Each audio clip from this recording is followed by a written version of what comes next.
একটা লোকের 100টা ছেলে, একটা লোকের 250টা ছেলে, 250 জন তাকে বাপ বলে দেখিয়েছে। এ তো মহাভারতকেও হার মানিয়ে দিচ্ছে। তো এর সঙ্গে ব্লাড রিলেশন থাকতে পারে কি? 8,050 জনের তালিকা দেবেন না মমতা ব্যানার্জি, কারণ উনি চান না এসআইআর শেষ হোক। যত লম্বা ওনার ভালো, যত জালি সার্টিফিকেট নিয়ে এসে আর রোহিঙ্গা অনুপ্রবেশকারীদের ভোটার বানাবেন সেই প্রক্রিয়া চলছে, তাই লেন্দি হচ্ছে। পশ্চিমবাংলায় এসআইআরকে যেভাবে পাবলিকের সামনে তুলে ধরেছে টিএমসি সরকার, একটা বিরাট বড় বিপদ হিসাবে, আর নিজেরা নন কোঅপারেট করছে, এটা চ্যালেঞ্জিং নির্বাচন কমিশনের সামনে সময় শেষ করাটা। আর আমার মনে হয় শেষ হবেই, তো সেই জন্য খুব সিরিয়াসলি তারা নিয়েছেন। আমরাও চাই ঠিক সময়ে এসআইআর শেষ হোক এবং ভোটার লিস্ট বেরোক, ভোট হোক। এখন মন্দির মসজিদ করার কম্পিটিশন চলেছে পশ্চিমবাংলায়, ভালো কথা তো। এই যে এখানে হসপিটাল, ইউনিভার্সিটি এগুলো সব বন্ধ হয়ে যাচ্ছে, আর এদিকে মন্দির মসজিদ হচ্ছে। যারা মন্দিরের বিরোধিতা করেছে তারাই মন্দির করছে, যারা নিজেদের সেকুলার বলতো, মসজিদকে যেত না, তারা এখন মসজিদ বানাচ্ছে।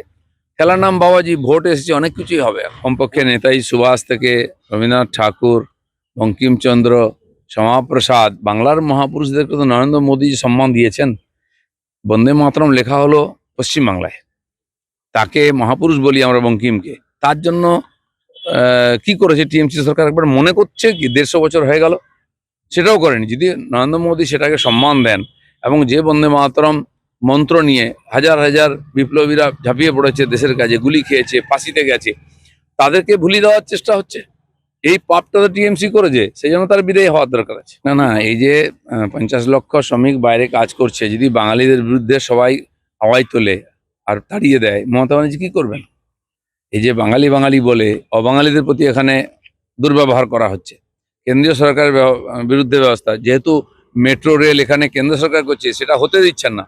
হাইকোর্টের রায় সত্ত্বেও চিংড়িঘাটাতে উনি যোগ করতে দিচ্ছেন না ইলেকশন আগে, বোধহয় বিজেপি জিতে যাবে।